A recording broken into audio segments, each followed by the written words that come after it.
Hey, welcome back to the Signature Movement. It's your girl Tanya D. Floyd. I'm out here in these streets trying to get my vitamin D and a little bit of a breeze. It's not too hot and humid out here today. Look at me. I'm back in my natural state all the way around. Because of the sweat. So much sweat. I had a physical 2 weeks ago. I knew it was going to be some crap. I knew. I haven't been in several years, actually. I mean, I go for this and that, mammogram here, pap smear there, something hurt different, something wrong different. I'll go in for those things. But I hadn't had a whole health assessment in a while because I already knew bullshit. So anyway, I go to my physical and I knew it was going to be a humbling experience slash humiliating experience because, well, you don't know, but okay, I'm fat. And over the years, I spaced out my visits because last time I talked to my doctor, she pissed me off. Basically, she said lose weight and take Tylenol, like for everything. If you lose weight, this would probably not be a problem. My knees, I know it's a bunch of stuff. It's genetic, it's menopause, it's weight, it's a bunch of stuff all rolled into one. But instead of getting instead of getting an intelligent overall response to my concerns that sounds like it's well researched and it's based in knowledge, scientific something, how I do it's all about the thinking. Instead of getting responses that tell me that you know what you're talking about based on specific stuff or something you read or some studies that have been done or anything like that, I always get the same responses from her. You got to get your weight down. Well, no, not you got to, but you should consider losing weight and that'll probably ease up some. It just tells me you didn't hear anything I said because all you focused on is, well, all your problems are from weight. She not a black lady, so I don't know what a black lady would tell me. I haven't had a black physician. Ever? Not ever. I think there's a couple available, but, well, I don't mean to offend nobody, but the African black lady doctor, not really necessarily the same as an African American black lady doctor, if you get what I'm saying. It's different. The way we interact and the way they communicate is different. So yeah, everything is about lose weight. And she asked me how's everything been going, and I told her everything was pretty much okay and manageable.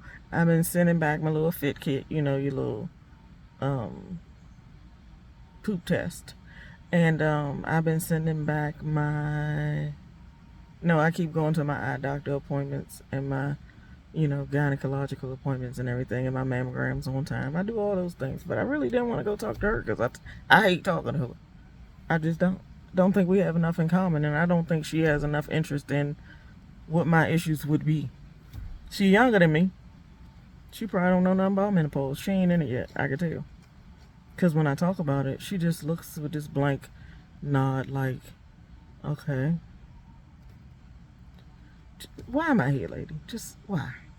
So, yeah, I don't have time for the foolishness. But yeah, she did all the things I knew she was going to do, and she irritated me. And all my tests came back pretty much like I thought they would. But I noticed that my diabetes monitor or whatever test they do that tells you that you might be pre-diabetic. Okay, I'm fat. I'm probably pre-diabetic by your numbers. Yes, absolutely. I'm just right there at the beginning of not normal range, right? And then my cholesterol was slightly elevated. So I looked at those and knew exactly what I was going to do to change my lifestyle. Me and my boy got the same two issues. He went and had a physical the same day. But I know exactly what we need to do. We need to eat less ribeye, eat a smaller one, or not a whole one, and fill in with some salad or something. And we need to stop drinking all the Pepsi and juice we feel like drinking because we feel like it, and drink more water instead of that. Or like I used to do back in the day when I was getting ready to have my gallbladder taken out. I needed to eliminate fat from my diet, right? And I almost died, like weak, tired. Oh my goodness, what in the world is this? Can't even live like this, right? So I eliminated fat, but I realized that wasn't my kind of lifestyle. So I went to another kind of situation where I was like, if I just eat more fat and less carbs. I want to keep this weight thing going there. It was feeling good weight wise, but I was not feeling good, if you know what I mean. So it was like, if I eat fats and protein and less carbs, I feel lighter, I feel more energetic, and I feel like I actually ate something of substance. So I was eating more meats cooked in olive oil and with butter and stuff, and I was eating less pasta and bread. I'm not really a bread fan, but yeah, I was eating less pasta, less bread, less rice, no corn. I can go without corn, it's fine, except every now and then I had a corn chip craving when I had PMS, but I don't have that no more. So yeah, I could do without all them things. So I started doing that, and I lost 20 pounds that time. It was different, but I lost 20 pounds that time when I was healthy, because I was doing the proteins and the fats, and I was cooking my pork chops in the frying pan. I wasn't frying them and smothering them. I was just pan searing them. That's when I started that pan sear gig with the olive oil.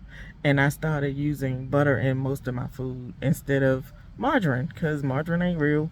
My body don't really like process it. Like it's complicated, but I started reading and doing research on what I should be eating, and I did it, and it worked. So I thought I could do it again now, but you know, menopause and 52, and it just didn't go the same way. I haven't lost weight, but then again, I was going outside every single day, catching a train and going to work too, so that could have something to do with it. So now I gotta get up and go outside more, because if I get up and just go around the house, it's not gonna be as effective.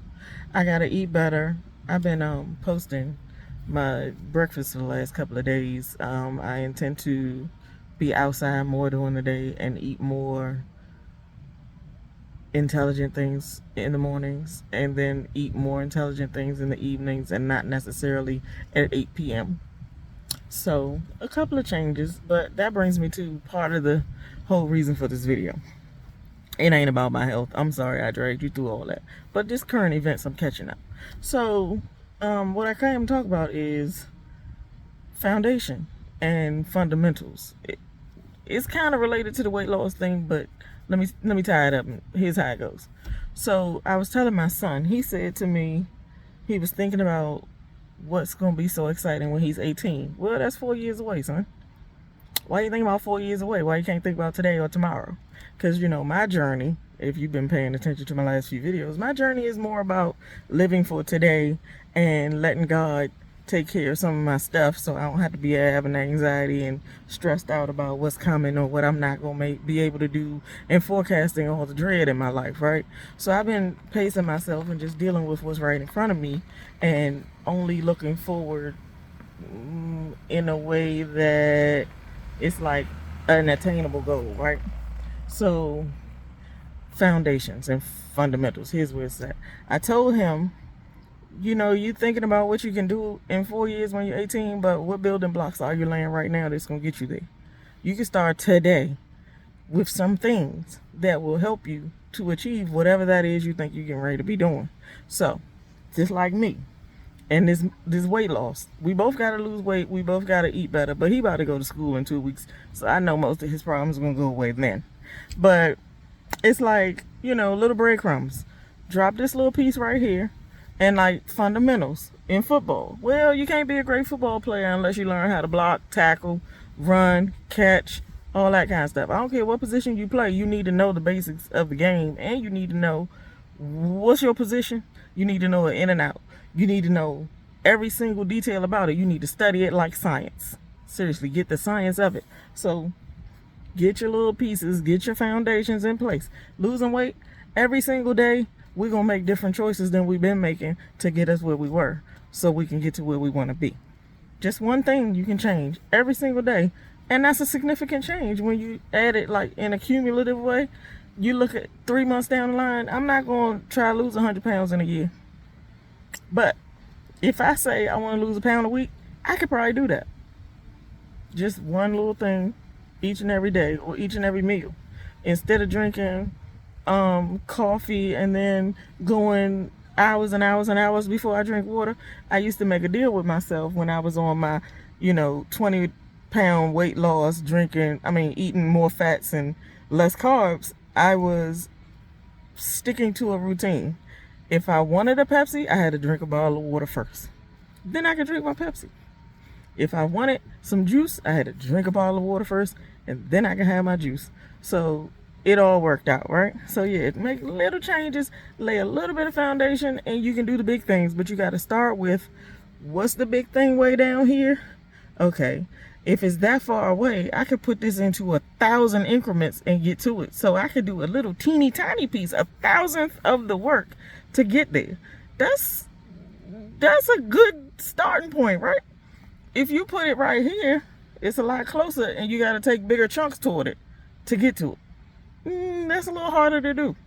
If I say I want to lose 100 pounds and I only give myself 3 months to do it, I'm gonna die. First of all, it's not doable.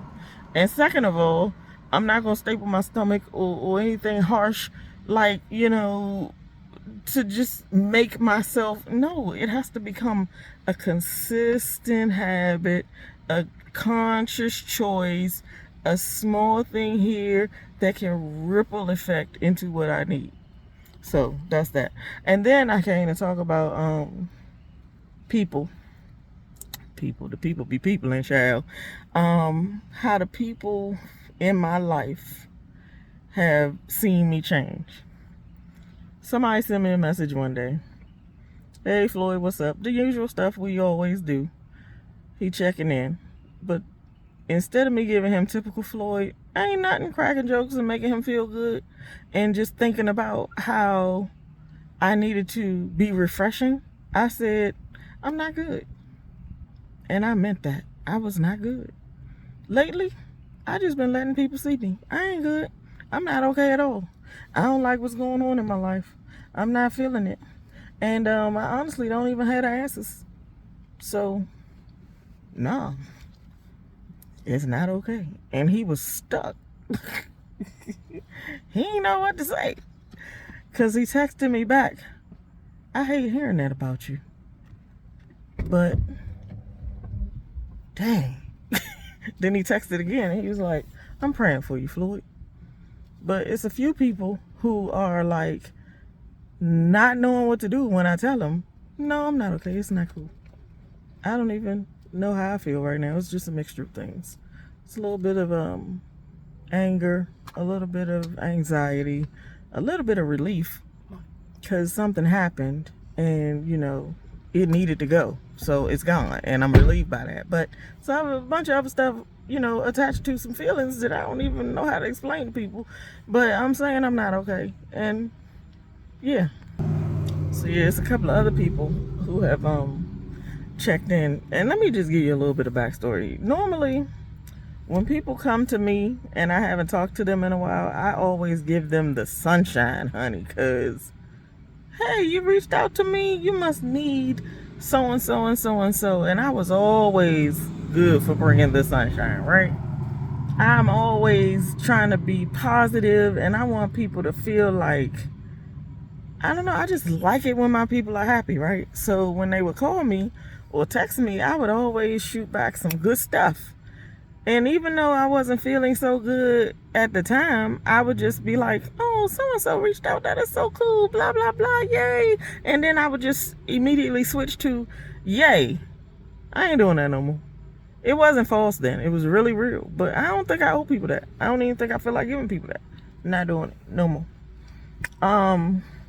Yeah, forget about it. So anyway, somebody called me the other day and they needed something.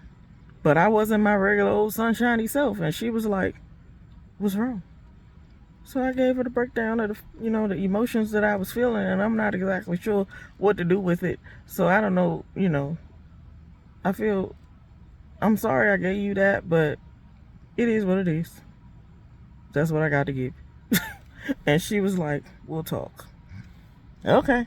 But I'm just wondering at this point, like, I've given this to a few people and a few people have known what to do and they have contributed and they have, given me what they could give me to try to help me feel better or supported or whatever I needed that day that I talked to them. They gave me what I needed.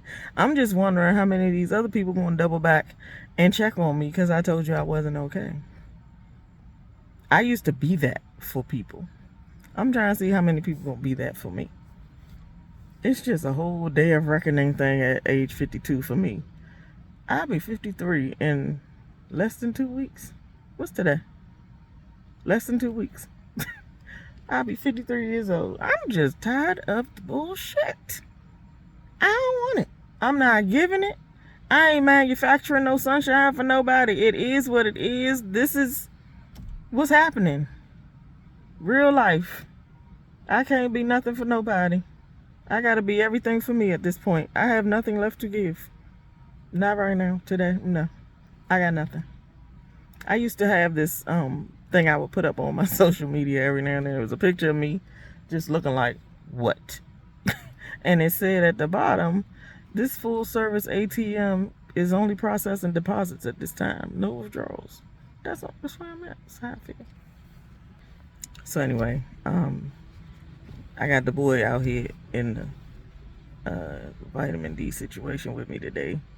And he's been complaining ever since we got in the car for this reason or that. I don't have time for that either. But yeah, so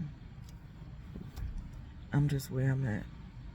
And yeah, that's your update, folks.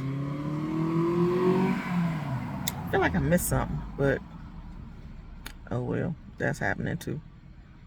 Tell me something. I've been thinking about this word, and I looked it up, and it was real. It was right. But when I say the word nutritionist, don't sound like the right thing. You know, I lose a word every now and then. But yeah, nutritionist. I couldn't think. Yesterday, I was like, is that the time for the lady we supposed to talk to about diet and portion size and this and that? I know it's a specialist that deals with that, but considering that her name is Ms. So-and-so, not Dr. So-and-so, I probably ain't going to call her and set up no appointment. Anyway, I don't care. I know what to do. I'm going to do it for both of us. And we're going to be fine. They want to check us in 3 or 4 months.